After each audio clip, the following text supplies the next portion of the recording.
لله الذي وحده، والصلاة والسلام على من لا نبي بعده وعلى آله وأصحابه أجمعين. أما بعد، فأعوذ بالله من الشيطان الرجيم. بسم الله الرحمن الرحيم. قال الله تبارك وتعالى في القرآن المجيد والفرقان الحميد: ومن يؤت الحكمة فقد أوتي خيرا كثيرا. آمنت بالله صدق الله العظيم، وصدق رسوله النبي الكريم الأمين، ونحن على ذلك لمن الشاهدين والشاكرين، والحمد لله رب العالمين.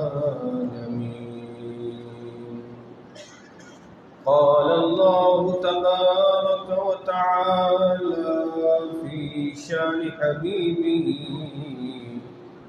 مخبرا وآمرا ببركة إن الله وملائكته يصلون على النبي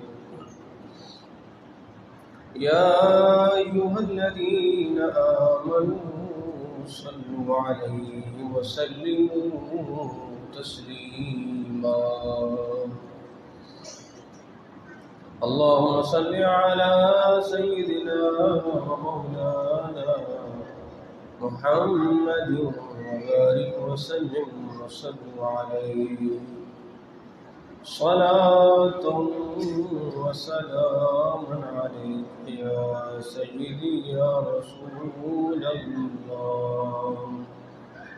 الصلاة والسلام عليك يا حبيب الله. بلغ العلا بكماله، كشف الدجى بجماله، حسنت جميع خصاله. صلوا عليه وآله وأصحابه وسلموا تسليما. يا رب بالمصطفى بلغ مقاصدنا، واغفر لنا ما مضى يا واسع الكرم. الہی بحق بنی فاطمہ کہ برقول ایمان کنی خاتمہ. اگر دعوت امرد کنی ورقبول، منو دست و دامان آل رسول. الہی تو آسان کنی مشکلات، تو فعل محمد علیہ الصلاۃ. یا الہی ہر جگہ تیری عطا کا ساتھ ہو، جب پڑے مشکل شہ مشکل کشا کا ساتھ ہو. یا الہی بھول جائیں نزع کی تکلیف کو، شادی دیدار حسن مصطفیٰ کا ساتھ ہو. یا الہی جب سرے شمشیر پر چلنا پڑے، دامن محبوب کی ٹھنڈی ہوا کا ساتھ ہو۔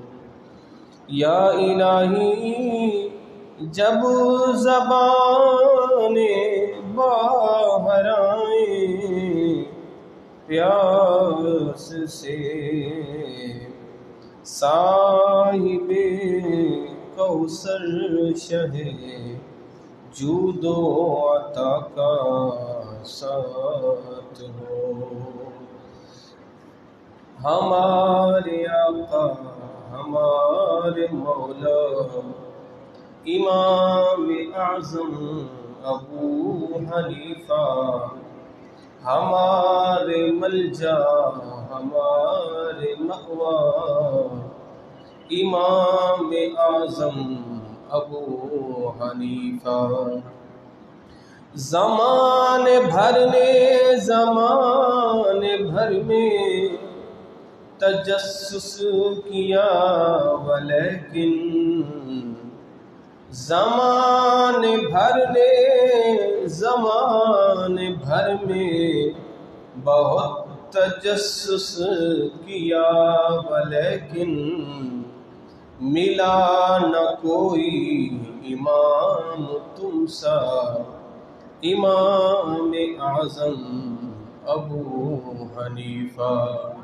ملا نہ کوئی امام تم سا، امام اعظم ابو حنیفہ۔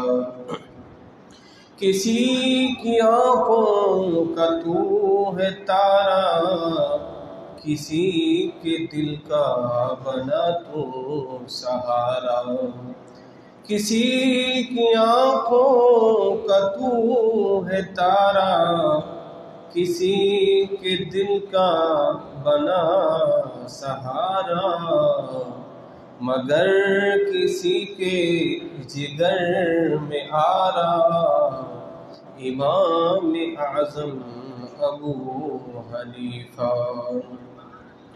خدا نے تجھ کو وہ دی ہے رفعت کہ تیرا منصوب بھی ہے مرفوع، خدا نے تجھ کو وہ دی ہے رفعت کہ تیرا منصوب بھی ہے مرفوع، تیری اضافت میں رفع پایا امام اعظم ابو حنیفہ۔ سراج تو ہے بغیر تیرے جو کوئی سمجھے حدیث و قرآن، سراج تو ہے بغیر تیرے جو کوئی سمجھے حدیث و قرآن، پھرے بھٹکتا نہ پائے رستہ امام اعظم ابو حنیفہ، پھرے بھٹکتا نہ پائے رستہ امام اعظم ابو حنیفہ۔ خبر لے اے دستگیر امت ہے سالک پہ خبر پہ شدت، خبر لے اے دستگیر امت ہے سالک بے خبر شدت، وہ تیرا ہو کر پھرے بھٹکتا امام اعظم ابو حنیفہ۔ ہمارے آقا ہمارے مولا امام اعظم ابو حنیفہ، ہمارے ملجا ہمارے مأویٰ امام اعظم ابو حنیفہ، ہمارے آقا ہمارے مولا امام اعظم أبو حنيفة. درشي بڑی اللهم صل على سيدنا مولانا محمد وبارك وسلم. صلاة وسلام عليك يا سيدي يا سيدي يا رسول الله.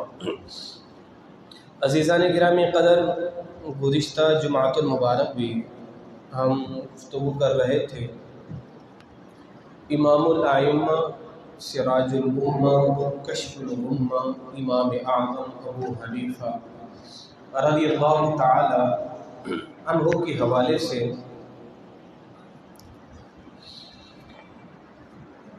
امام اعظم ابو حنیفہ رضی اللہ تعالی عنہ جب آپ نے علم دین حاصل کر لیا تو آپ نے ارادہ کیا کہ آپ جو ہے وہ گوشہ نشینی اختیار کر لیں. ہر ایک کا مزاج ہوتا ہے نا، علم پڑھنا، گوشہ نشینی اختیار کرنا، تنہائی میں رہنا. تو امام اعظم ابو حنیفہ رضی اللہ تعالی عنہ ارشاد فرماتے ہیں کہ میں نے ارادہ کیا کہ گوشہ نشینی اختیار کر لوں. آپ فرماتے ہیں کہ میرے خواب میں نبی اکرم نور مجسم صلی اللہ تعالی علیہ وآلہ وسلم تشریف لائے اور فرمایا کہ اللہ نے تمہیں اس کام کے لیے پیدا نہیں کیا، یعنی رب نے تمہیں اس کام کے لیے پیدا نہیں کیا کہ تم گوشہ نشینی اختیار کرو. حضور نے فرمایا کہ رب نے تمہیں اس لیے پیدا کیا ہے کہ تم میری سنت کو زندہ کرو، تم میری سنت کو زندہ کرو. تو گوشہ نشینی آپ نے اختیار نہیں کرنی. تو پھر امام اعظم ابو حنیفہ نے گوشہ نشینی چھوڑی اور پھر حضور کی سنت کو زندہ کرنا آپ نے شروع کر دیا. اللہ اکبر. تو امام اعظم ابو حنیفہ رضی اللہ تعالی عنہ کے حوالے سے امام شافعی علیہ رحمہ فرماتے ہیں کہ جتنے بھی فقہاء ہیں اس روئے زمین پر، یہ سب کے سب عیال ہیں. اس کو آسان لفظوں میں یوں بیان کرتا ہوں کہ امام شافعی فرماتے ہیں کہ جتنے بھی فقہاء ہیں یہ سارے کے سارے بچے ہیں امام اعظم ابو حنیفہ کے. امام شافعی عربی النسل تھے اور آپ قریشی تھے، اور حضور کا جو سلسلہ نسب ہے امام شافعی علیہ رحمہ کا سلسلہ نسب اسی میں جا کے حضور کے آباء و اجداد سے جا کے ملتا ہے. امام شافعی عربی النسل تھے مگر امام اعظم ابو حنیفہ وہ عجمی تھے، عربی نہیں تھے. مگر اس کے باوجود بھی امام شافعی علیہ رحمہ کیا فرماتے ہیں کہ جتنے بھی فقہاء ہیں یہ سارے کے سارے امام اعظم ابو حنیفہ کے بچے ہیں. آپ اس کو آسان لفظوں میں یوں سمجھیں، یہ کو تھوڑا سا کم کرو، اس کو آسان لفظوں میں اب یوں سمجھیں کہ جتنے بھی علوم ہیں نا، سارے علوم میں سب سے افضل علم کہ جس کو حاصل کرنے کی بھی فضیلت اور جس کو پھیلانے کی بھی فضیلت، وہ ہے فقہ کا علم، وہ ہے فقہ کا علم. یہ جو علم ہے سب سے زیادہ فضیلت اسی کی ہے. کیوں؟ اس لیے کہ اس علم کے اندر لوگوں کی اصلاح کا عنصر زیادہ ہے. اس لیے کہ ہمارے سارے جو معاملات ہیں، ہماری زندگی کے سارے معاملات، نماز، روزہ، زکوٰۃ، حج، طلاق، نکاح، وراثت کے مسائل، خلا کا مسائل، عدت کے مسائل، فدیے کے مسائل، یہ سارے کے سارے وہ مسائل ہیں جن کا تعلق فقہ سے ہے. تو گویا کہ سب سے زیادہ علم دین حاصل کرنا، یعنی فقہ کا جو علم ہے اس کو حاصل کرنے کی فضیلت بھی زیادہ ہے اور اس کو پھیلانے کی فضیلت بھی زیادہ ہے. اور اللہ رب العزت نے اس علم میں سب سے زیادہ مہارت جو ہے وہ امام اعظم ابو حنیفہ کو عطا فرمائی تھی. میں آپ کی توجہ کو مزید اپنی طرف مرکوز کرنے کے لیے ایک مثال دیتا ہوں تاکہ آپ مزید دل جمی سے میری گفتگو کو سماعت کریں کہ میں کہنا کیا چاہ رہا ہوں. امام اعظم ابو حنیفہ رضی اللہ تعالی عنہ کے پاس ایک مسئلہ لایا گیا. مسئلہ یہ ہے کہ ایک شخص نے قسم کھائی کہ اگر میں نے انڈا کھایا تو میری بیوی کو طلاق. بڑا دلچسپ مسئلہ ہے اور اندازہ لگائیں اللہ جن پر علم و حکمت کے دروازے کھول دیتا ہے نا تو پھر مالک یوں کھولتا ہے. بھئی ایک آدمی نے قسم کھائی کہ اگر میں نے انڈا کھایا تو میری بیوی کو کیا ہے؟ بولو طلاق. اچھا اس کی بیوی جو ہے اپنی آستین میں انڈا چھپا کر لائی. اب اس نے کہا کہ جو میری بیوی کی آستین میں ہے اگر میں نے اس کو نہ کھایا تو بھی طلاق. اب بات سمجھ گئے؟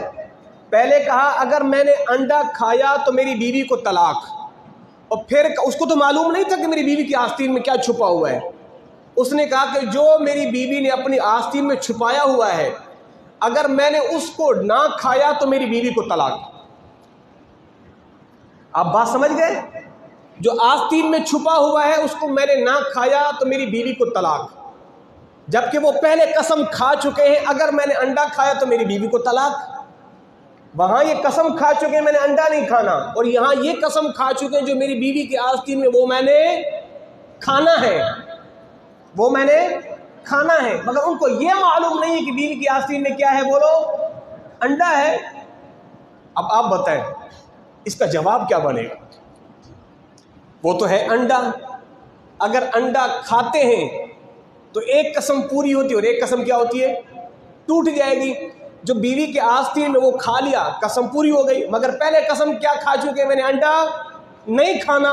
اب اس کا جواب کیا ملے گا؟ اللہ اکبر اللہ اکبر. اب امام اعظم ابو حنیفہ رضی اللہ تعالیٰ عنہ کے پاس یہ مسئلہ لایا گیا، حضرت میں نے قسم کھائی انڈا نہیں کھانا، اور میں نے یہ بھی قسم کھائی ہے کہ جو میری بیوی کی آستین میں نے وہ بھی کھانا ہے. اب وہ تو انڈا نکلا، اب بتائیں میں جاؤں تو جاؤں کہاں؟ آپ نے فرمایا ایسا کرو، یہ انڈا لے کے جاؤ مرغی کے نیچے رکھو. مرغی کے نیچے رکھو گے بچہ پیدا ہوگا. جب بچہ پیدا ہو، جب بڑا ہو جائے اس کو ذبح کر کے کھا لو، تمہاری قسم نہیں ٹوٹے گی، کیونکہ وہ تم نے کہا تھا جو بیوی کی آستین میں ہے تو انڈا تھا، انڈے میں بچہ، بچہ آپ نے کھا لیا ہے. اب باقی رہا اوپر کے خول، اس کی تو کوئی قسم کھاتا ہی نہیں ہے، تو اس لیے جو ہے تمہاری قسم نہیں ٹوٹے گی اور تمہاری بیوی کو طلاق بھی نہیں ہوگی. تمہاری بیوی کو طلاق بھی نہیں ہوگی. اس لیے ائمہ ثلاثہ، امام مالک، امام ابو یوسف امام اعظم کے شاگرد، امام محمد امام اعظم کے شاگرد، امام شافعی ہو یا امام مالک ہو یا امام ظفر ہو یا امام طحاوی ہو، جتنے بھی علم فقہ کے بڑے بڑے ستون گزرے ہیں، چوٹی کے علماء گزرے ہیں، کہہ رہے ہیں کہ ہم یہ قسم کھا کے کہہ سکتے ہیں امام اعظم اگر کسی چیز کو ثابت کرنے کے لیے حکم لگا دے، کہا پھر امام اعظم دلائل اتنے ہم بھار لگائیں گے اس کو ثابت کر کے دکھائیں گے. کیونکہ میں نے گزشتہ جمعے میں بیان کیا تھا کہ امام شافعی کیا فرماتے ہیں کہ ساری کائنات کے لوگوں کی عقلیں ایک طرف اور امام اعظم کی تنہ تنہا آپ کی عقل ایک طرف ہے. اور میرے مدنی آقا کا فرمان ہے، حضور نے فرمایا کہ جناب آدم کو فخر ہے مجھ پر، جناب آدم کو فخر ہے مجھ پر کہ رب نے مجھے آخری نبی بنا کے بھیجا ہے اور رب نے مجھے ان کی اولاد میں پیدا کیا ہے. اور حضور نے فرمایا مجھے فخر ہے اپنی امت کے اس مرد پر کہ جس کی کنیت ابو حنیفہ ہوگی اور جس کا نام نعمان ہوگا. مجھے اپنے اس امتی پر فخر ہے کہ جو میرے بعد آنے والا ہے، جو میرے بعد آنے والا ہے، جس کی کنیت ابو حنیفہ ہوگی اور جس کا نام نعمان ہوگا. اللہ اکبر. امام اعظم ابو حنیفہ رضی اللہ تعالی عنہ ارشاد فرماتے ہیں کہ میں نے خواب دیکھا. میں خواب کیا دیکھتا ہوں؟ سرکار مدینہ کی قبر انور کے پاس ہڈیاں پڑی ہیں اور میں ان ہڈیوں کو جمع کر رہا ہوں. کہتے ہیں میں نے اس خواب کی تعبیر پوچھی اس زمانے کے سب سے بڑے معبر جناب ابن سیرین سے، اس کی تعبیر کیا ہے کہ سرکار کی قبر انور کے پاس میں ہڈیوں کو جمع کر رہا ہوں. پر میں اس کی تعبیر یہ ہے کہ آپ حضور کی سنتوں کو جمع کرو گے، آپ حضور کی سنتوں کو جمع کرو گے. اللہ اکبر. تو امام اعظم ابو حنیفہ رضی اللہ تعالی عنہ، میں نے گزشتہ درس میں بیان کیا تھا کہ امام اعظم ابو حنیفہ نے اپنے بیٹے کو نصیحت کی. میں نے اپنے بچوں کے درس میں بیان کیا تھا، آپ کو ذخیرہ دیے جا رہا ہوں. امام اعظم نے اپنے بیٹے حماد سے کہا بیٹا میں تمہیں 5 لاکھ احادیث کا سبق دیے جا رہا ہوں، یعنی 5 لاکھ احادیث کا نچوڑ تمہیں سنا رہا ہوں۔ 5 لاکھ، گویا کہ امام آدم کو 5 لاکھ احادیث طیبہ یاد تھی، تو یہ وہی کہہ سکتا جس کو یاد ہو نا۔ تو فرمایا بیٹا میں تمہیں 5 لاکھ احادیث طیبہ کا نچوڑ بتا رہا ہوں، اگر تو ان پر عمل کرے گا تو دنیا اور آخرت میں سرفراز ہو جائے گا۔ ان 5 لاکھ احادیث میں سے امام آدم نے صرف 5 حدیث اپنے بیٹے کو بیان کی۔ 5 لاکھ احادیث میں سے صرف بولو 5 حدیثیں بیان کی، یعنی 5 لاکھ حدیث کا نچوڑ 5 حدیث امام آدم نے اپنے بیٹے کو بیان کی۔ پہلی حدیث کیا ہے؟ آپ نے فرمایا بیٹا انما الاعمال بالنیات، اعمال کا دار و مدار نیتوں پر ہے۔ عمل کے اندر نیت خالص ہوگی، عمل بڑے چھوٹا ہوگا اللہ تمہیں ثواب عطا فرمائے گا۔ عمل بڑا ہے مگر نیت میں فطور ہے، سارا ثواب ضائع ہو جائے گا۔ پہلی نصیحت اپنی نیتوں کو ٹھیک کر لو، ہر کام سے پہلے نیت کو خالص کر لو، اللہ تمہیں جو ہے اس کی جزائے خیر عطا فرما دے گا۔ اور دوسری نصیحت اپنے بیٹے کو کیا فرمائی؟ فرمایا بیٹا جو کچھ اپنے لیے پسند کرتے وہی اپنے بیٹے بھائی کے لیے پسند کرو۔ یہ حضور کے 5 فرامین بیان کیے، جو اپنے لیے پسند کرتے ہو وہی اپنے بھائی کے لیے پسند کرو۔ اور تیسری چیز فرمایا کہ بیٹا لا یعنی باتوں کو چھوڑ دو، لا یعنی کاموں کو چھوڑ دو، اور لا یعنی مجلسوں میں بیٹھنا چھوڑ دو، تم اپنے اسلام کے اندر خوبصورتی پیدا کر لو گے۔ تیسری نصیحت لا یعنی باتیں، لا یعنی کام چھوڑ دو۔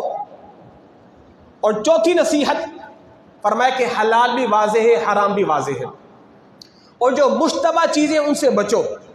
شریعت نے جن سے بچنے کا کہا ہے، ایک چیز ہے بالکل حلال کھاؤ، ایک چیز ہے حرام، ان سے بچو، اور ایک ہے مشتبہ جن سے بچنے کو کہا گیا ہے، نہ تو وہ حلال نہ حرام، بچنے کو کہا گیا ہے۔ فرمایا ان چیزوں سے بچو، عزتوں کو محفوظ کر لو گے، اگر ان میں پڑو گے تو تمہاری عزتیں داغدار ہو جائیں گی۔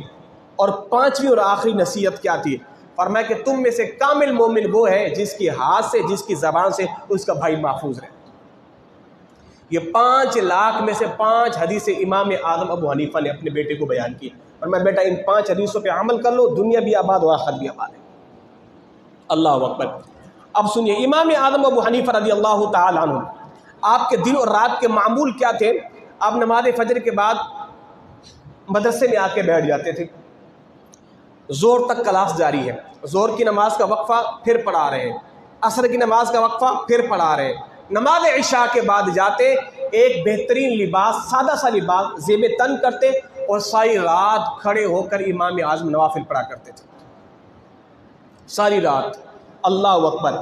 اور میں نے کہا تھا امام اعظم کہیں سے گزرے نا تو کسی عورت نے کہہ دیا یہ وہ ابو حنیفہ جا رہا ہے کہ جو رات کو 300 نوافل پڑھتا ہے، جبکہ امام اعظم اس وقت 200 نوافل پڑھا کرتے تھے، آپ نے 300 نوافل پڑھنا شروع کر دیا۔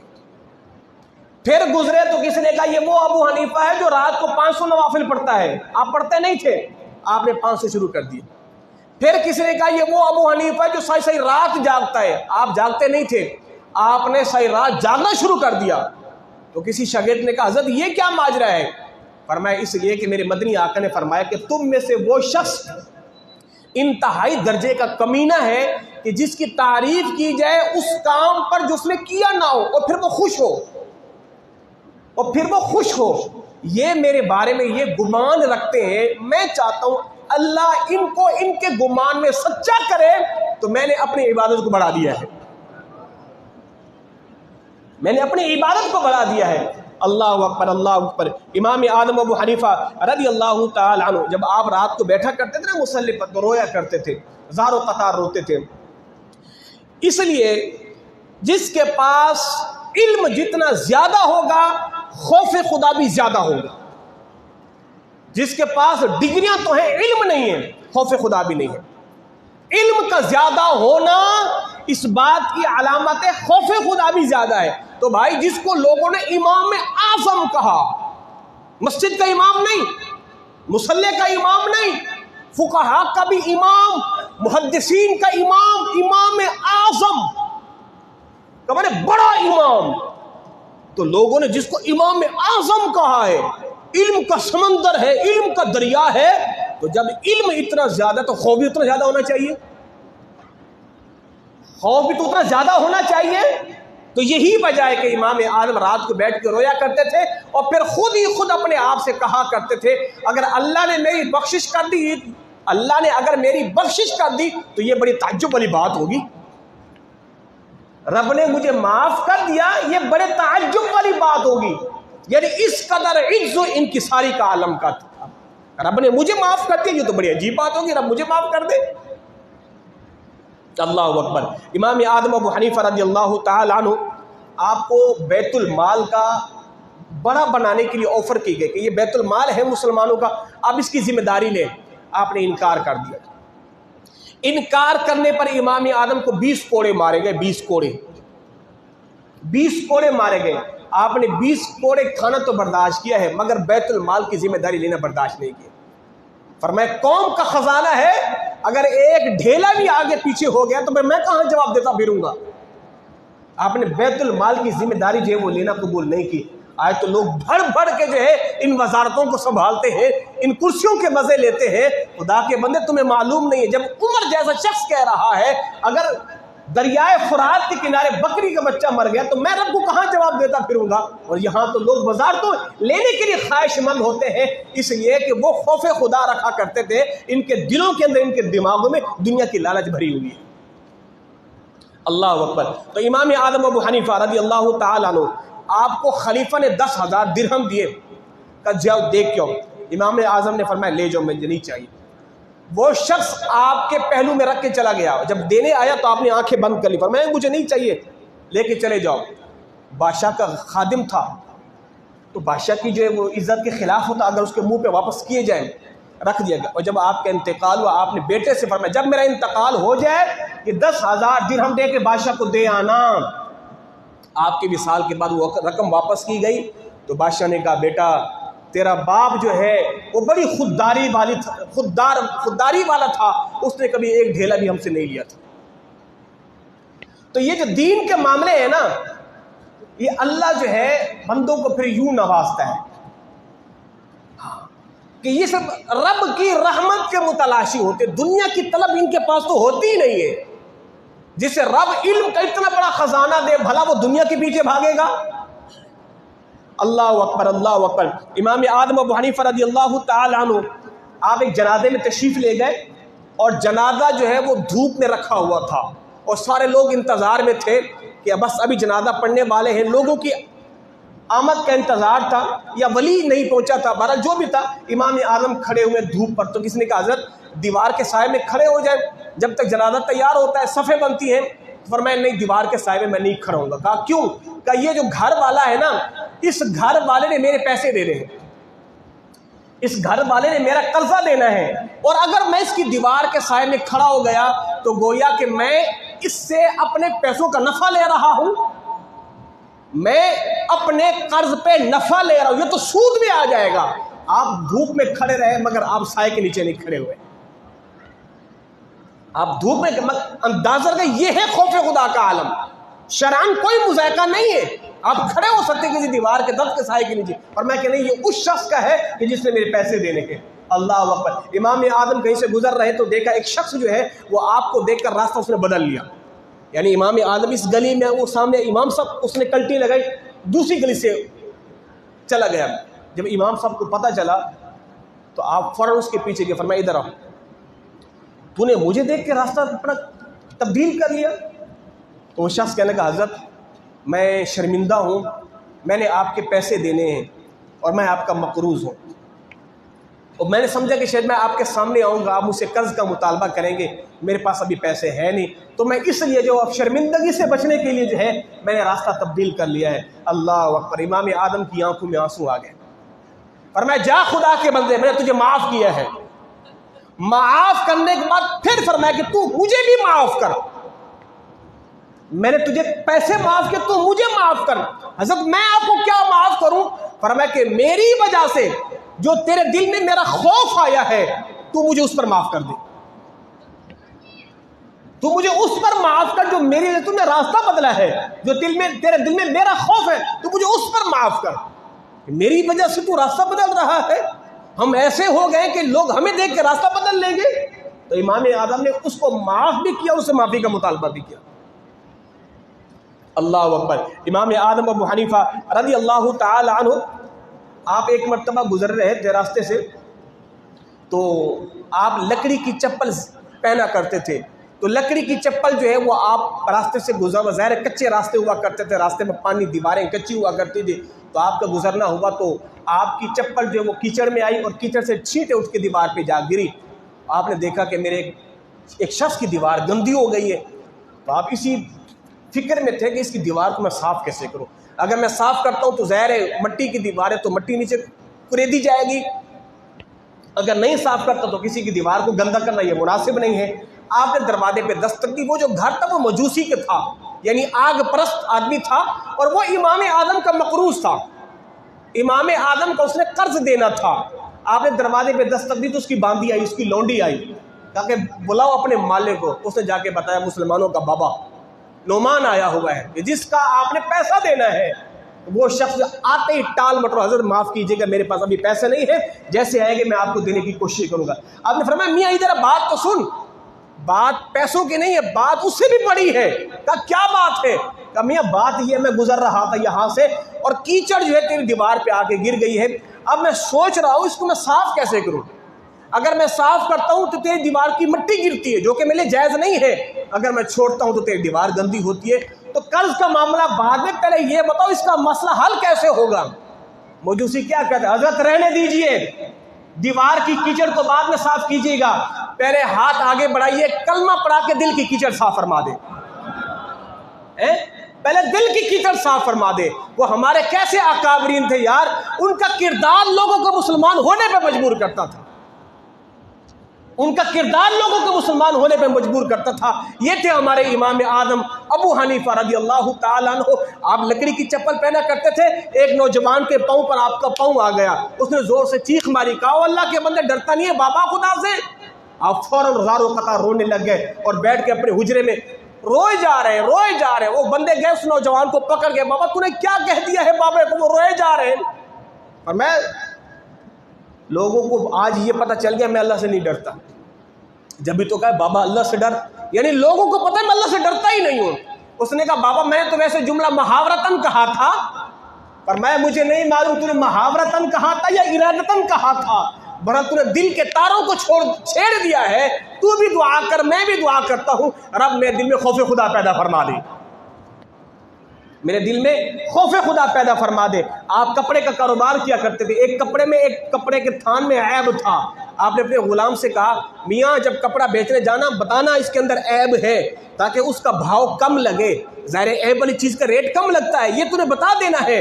وہ شخص گیا کپڑے بیچنے کے لیے، سارے کپڑے بیچ کے آ گیا، جب شام کو آیا تو امام صاحب نے فرمایا وہ جو عیب والا کپڑا تھا تو نے بتا کر بیچا تھا؟ حضرت میں معافی چاہتا ہوں، میں بھول گیا تھا، میں نہیں بتا سکا، میں بھول گیا تھا۔ فرمایا کہ جتنا بھی پیسہ کما کے لایا سارا جا غربا میں صدقہ کر دے، مجھے اس میں سے ایک پیسہ نہیں چاہیے جس کے اندر تم نے ایک شخص کو عیب والا کپڑا دے کے اور درست کپڑے والی قیمت وصول کر لی۔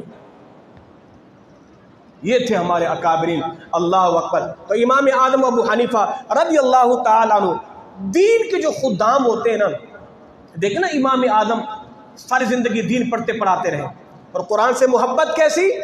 میں نے کہا تھا کہ امام اعظم کا جیل کی جس کوٹھڑی میں انتقال ہوا تھا نا، امام اعظم کو جیل میں ڈالا گیا، کیوں؟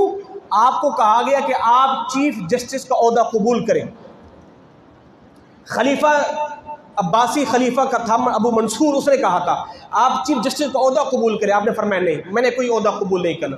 آپ کو جیل میں ڈالا گیا، آپ کو روزانہ 10 کوڑے مارے جاتے تھے، 10 سے پھر 20، 20 سے 30 روزانہ کوڑے مارے جاتے تھے، آپ نے عہدہ قبول نہیں کیا، کہ نہیں میں نے یہ عہدہ قبول نہیں کرنا۔ یہاں تک کہا گیا کہ آپ اپنے گھر میں بیٹھے وہیں فیصلے کریں، فرمایا کہ نہیں میں نے یہ عہدہ قبول نہیں کرنا۔ آپ کو جیل میں رکھا گیا، اللہ اکبر، جس جگہ پہ آپ کا انتقال ہوا اس جگہ پہ آپ نے کم و بیش 7000 مرتبہ قرآن ختم کیا تھا، اتنی محبت قرآن سے۔ اور پھر آپ کو زہر کا پیالہ دیا گیا، آپ کی یوں شہادت ہوئی، اور جب آپ کی شہادت ہوئی تو پورا بغداد امنڈ کے آ گیا، 6 مرتبہ آپ کی نماز جنازہ پڑھی گئی۔ اس دور میں سوشل میڈیا کا کوئی دور نہیں تھا، خبر پھیلانے کے کوئی ذرائع نہیں تھے۔ اس دور میں 50,000 افراد نے آپ کے نماز جنازہ میں شرکت کی تھی، اور جب آپ کا انتقال ہوا تو دنیا سمجھ گئی اب بغداد یتیم ہو گیا ہے، اس لیے کہ علم کا جو سمندر تھا، علم کا جو دریا تھا، وہ تہہ مزار چل گیا ہے۔ اللہ اکبر۔ اللہ ہم سب کو امام اعظم ابو حنیفہ رضی اللہ تعالیٰ عنہ کی قبر انور کی زیارت نصیب فرمائے۔ میری زندگی کی یہ خواہش ہے رب مجھے ان کی قبر کی زیارت کرائے، میں تو ان کی قدموں کی خاک کو اپنی آنکھوں کا سرما بنا لوں، ان کی قدموں کی خاک کو اپنی آنکھوں کا سرما بنا لوں کہ جس تہہ مزار میں علم کا سمندر، علم کا دریا لیٹا ہوا ہے۔ اللہ اکبر۔ اللہ رب العزت ہمیشہ اہل اسلام اور اہل دین پر یہ مصیبتیں آتی ہیں، رب پھر انہیں دے کے آزماتا بھی ہے۔ ابھی دیکھیں یہ صبح کا واقعہ ہے، بڑا دل خراش واقعہ ہے۔ میں نے کہا میں آپ سے بھی شیئر کیے دیتا ہوں تاکہ آپ کو پتہ چلے کہ جو دین کے طلباء ہوتے ہیں، جو دین دار لوگ ہوتے ہیں، رب انہیں آزماتا کیسے ہے۔ آج صبح میرا مدرسے جانا ہوا تو کل جو ہے ہماری محفل امام اعظم ابو حنیفہ رضی اللہ تعالیٰ کو عرس کے حوالے سے، یہی میرا ایک ذوق ہے تاکہ قوم کو پتہ چلے۔ اب آپ نے سنا نا امام اعظم کون ہے، جن کے طریقے پہ ہم نمازیں پڑھتے ہیں، جن کے بتائے ہوئے احکامات پہ زندگی گزر، ان کا کتنا بڑا احسان ہے ہم پر، کتنا بڑا احسان ہے۔ میں تو کہتا ہوں ہماری قوم کے ایک ایک بچے کو امام اعظم کی زندگی کے بارے میں معلومات ہونی چاہیے۔ آپ ان کا عرس منائیں، ان کے نام پر ایام تشکیل کریں، دنیا کو بتائیں اتنا بڑا احسان ہے اس امت پر امام اعظم کا، اتنا بڑا احسان ہے۔ تو ایک ہمارا بچہ ہے تو اس نے کہا استاد جی جب آپ کے یہاں پروگرام ہو تو مجھے بلائیے گا۔ میں نے کہا ٹھیک ہے۔ تو صبح میں مدرسے گیا تو میں نے کہا وہ بچہ کہاں ہے؟ وہ آخری دورہ حدیث کا طالب علم ہے ہمارا، اس سال فارغ ہو جائے گا، فیضان اس کا نام ہے۔ تو میں نے کہا بیٹا وہ فیضان کا، اس کو ذرا بلاؤ تاکہ اس کو میں بتاؤں کہ کل ہفتے کو آپ نے اورنگ ٹون میں آ جانا ہے، محفل ہے۔ تو کہا استاد جی وہ کشمیر چلا گیا ہے۔ میں نے کہا کیوں؟ کہا کہ اس کے والد کا انتقال ہو گیا ہے، اس کے والد کا انتقال ہو گیا ہے۔ اچھا یہ وہ بچہ ہے کشمیر سے پڑھنے کے لیے ہے، آج سے کم و بیش 3 سے 4 سال پہلے اس کی والدہ کا انتقال ہوا اور ابھی اس کے والد کا انتقال ہوا، یعنی 2 مارچ کو، اور 10 مارچ کو ان بچوں کی دستار فضیلت ہے، 10 مارچ کو ان بچوں کی دستار فضیلت ہے۔ تو میں آتے ہوئے سوچ رہا تھا اس بچے پر کیا بیت رہی ہو، اس لیے کہ جب بچہ عالم دین بنتا ہے نا، ہمارے اکابرین نے کہا ہے ہم جب دولہے بنے تھے نا ہمیں اتنی خوشی نہیں ہوئی تھی، جب ہمیں اللہ نے بیٹے کی نعمت دی اتنی خوشی نہیں ہوئی جتنی خوشی ہمیں اس وقت ہوئی کہ جب عزت کی دستار ہمارے سر پہ سجائی گئی۔ تو میں سوچ رہا تھا اس غریب بچے کی والدہ تو 4 سال پہلے چل بسی، اور 10 مارچ کی اس بچے کی دستار فضیلت ہے۔ اب بچہ یہ کراچی سے پڑھ کے کشمیر جاتا، وہ سند وہ دستار اپنی ماں کو دکھاتا، بھلا بتاؤ اس کی ماں کتنی خوش ہوتی کہ جن ماؤں نے اپنی ممتا کو سینے میں دبا کے رکھ کر اپنے بچوں کو یہ ہزاروں کلومیٹر دور جو علم کی حاصل کرنے کے لیے بھیجتی ہیں، وہ غریب ماں تو بچے کو عالم بننے سے پہلے چل بسی۔ بیچارے اس غریب بچے کا باپ تھا، چلے ٹھیک ہے یہاں سے پڑھ کے جاؤں گا، باپ کے کندھے پہ سر رکھ کے روؤں گا اور ماں کی قبر پہ جا کے بتاؤں گا میں عالم بن کے آیا ہوں۔ اب تو باپ کا سایہ بھی نہیں رہا، اب تو باپ کا سایہ بھی نہیں رہا۔ اب وہ بچہ جس کی ماں کا انتقال ہو گیا پڑھتے پڑھتے، جس کے باپ کا انتقال ہو گیا پڑھتے پڑھتے، اب جب وہ بچہ 10 مارچ کو اس کے سر پہ دستار سجے گی اور علماء اساتذہ اس بچے کی دستار بندی کریں گے اور ہر بچے کے بھائی اس کے والدین آئے ہوئے ہوں گے، بھلا بچاؤ وہ بچہ دیکھے گا کس کو دیکھے گا؟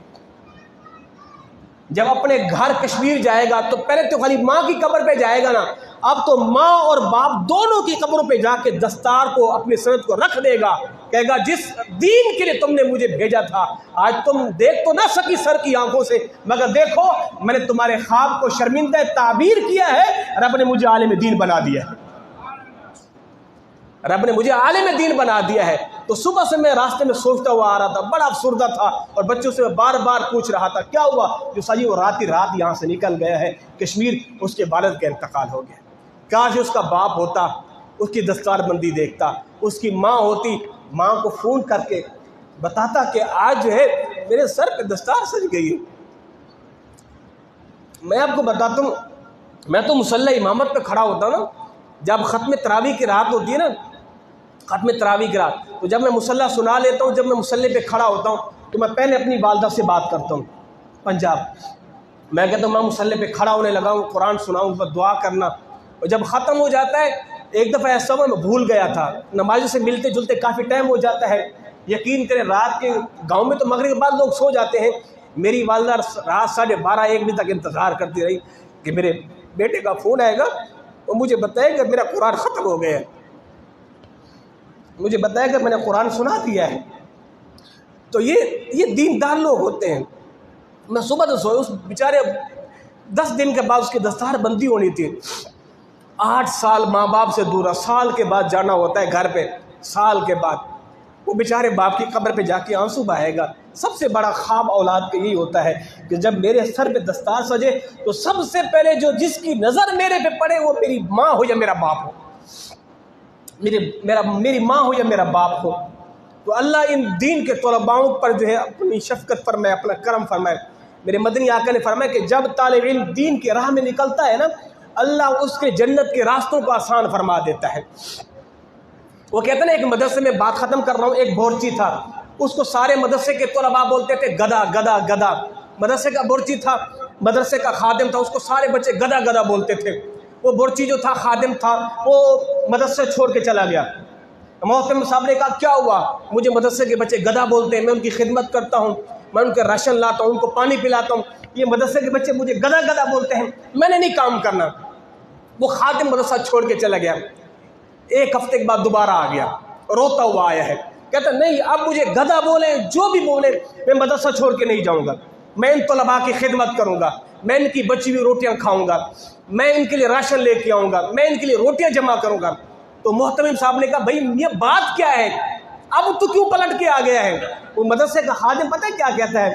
کہتے استاد جی بات یہ ہے، رات میں سویا ہوا تھا، میں نے ایک عجیب منظر دیکھا ہے، جنت میں سارے لوگ جا رہے ہیں مگر وہ جو مدرسے کے طلباء ہیں نا وہ باہر کھڑے ہوئے ہیں، وہ جنت کے اندر نہیں جا رہے۔ تو ان سے کہا بھی تم بھی چلو، کہا نہیں ہم نہیں جائیں گے۔ کہا کیوں؟ کہا جب تک ہمارا گدھا نہیں جائے گا ہم بھی نہیں جائیں گے، جب تک وہ ہمارا گدھا نہیں جائے گا جنت میں، یعنی جس کو ہم گدھا بولتے تھے، تب تک ہم بھی جنت میں نہیں جائیں گے۔ تو وہ واپس پلٹ کے آ گیا ہے، کہا مجھے یہ گدھا بولے کچھ بھی بولے، ہیں تو دین کے طالب علم نا، ان کی خدمت بہت بڑی سعادت ہے، میں کبھی بھی مدرسہ چھوڑ کے نہیں جاؤں گا۔ یہ رب کے مسافر ہیں، رب کے عظیم لوگ ہیں جو ماں باپ کو چھوڑ کے رات کی تنہائیوں میں آ کے مصلوں پہ بیٹھتے ہیں، صبح نماز فجر میں اٹھے ہوئے ہوتے ہیں، نماز تہجد میں اٹھے ہوئے ہوتے ہیں، اپنے ماں باپ کو دور، بہن بھائیوں کی خوشیوں میں نہیں، دن رات بیٹھے ہوئے قرآن پڑھ رہے ہیں۔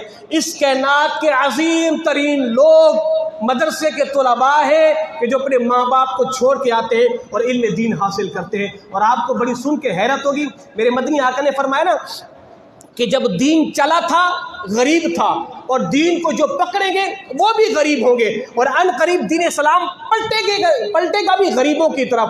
آپ مدرسے کا سروے کریں، سب سے زیادہ مدرسے کے طلباء آپ کو نظر آئیں گے، کوئی یتیم ہوگا، کوئی مسکین ہوگا، کوئی غریب ہوگا۔ یارو کمال کی بات ہے، بات کس نے کہی ہے؟ بڑی کمال کی بات ہے۔ دنیا دار ہے نا، ڈگریاں حاصل کرتے ہیں، یہ ممبر بنتے ہیں۔ دنیا دار ڈگریاں حاصل کر کے اپنے بچے کو آکسفورڈ یونیورسٹی میں بٹھا کے یہ ممبر بنتے ہیں، پارلیمنٹ کے ممبر بنتے ہیں۔ مزہ تو یتیم کے بیٹے کا ہے، وہ ممبر نہیں بنتا، وہ ممبر کی زینت بنتا ہے۔ یتیم کے بچے ممبروں کی زینت ہیں اور امیر کے بچے ممبر بنے ہوئے ہیں۔ یارو ایمان سے بتاؤ، خوش نصیب تو وہ ہے کہ جنہیں میرے مدنی آقا نے اپنے ممبر کا وارث بنایا ہے۔ وزیر اعظم بھی نیچے بیٹھا ہوا ہے اور یتیم کا بچہ بیٹھ کے قرآن سنا رہا ہے، وزیر صدر بھی نیچے بیٹھا ہوا ہے، یتیم کے بچے نے ہاتھ اٹھایا ہوا ہے۔ یہ رب کی کیسی خوبصورت تقسیم ہے، رب نے کیسا حسین امتزاج بنایا ہے۔ مولا کائنات فرماتے ہیں میں رب کی تقسیم پر راضی ہوں، رب کی تقسیم کمال کی ہے، اس نے دنیا داروں کو دولت دی ہے، رب نے ہمیں علم دین عطا فرمایا ہے، ہمیں علم دین عطا فرمایا ہے۔ خدارا اپنی اولاد کو دیندار بناؤ، اپنی اولاد کو دیندار بناؤ۔ ایک بیٹا چھوڑ کے جاؤ، آپ کی قبر پہ آ کے سورۃ فاتحہ تو پڑھے گا، اب میں اپنے جس مسکین باپ کی اولاد ہوں، میرا باپ ایک کساندار ہے، کھیتی باڑی کرنے والا ہے، ایمان سے بتاؤ رب میرے باپ کو عمر درازی دے، مگر جب میرے والد کا مجھ سے سایہ چلا جائے گا، ایمان سے بتاؤ جب میں نماز پڑھوں گا، جب میں یہ یہاں پہنچوں گا، رب اغفر لی ولی والدیہ، رب اغفر لی ولی والدیہ، میرے ذہن میں فوراً خیال یہی آئے گا مالک میرے غریب باپ کی بخشی فرما دے، میرے باپ کی بخشی فرما دے۔ اپنی اولاد کو دین کے راستوں میں ڈالو۔ سب سے زیادہ عزتیں اس راہ میں ہیں، جو اس راہ میں آئے ہیں وہ قوم کے سردار بنے۔ یہ تو دنیا میں سرداریاں ہیں اور آخرت کی سرداری تو پھر دیکھنے والی ہوگی، دیکھنے والی ہوگی۔ اللہ میرا اور آپ تمام کا حامی و ناصر۔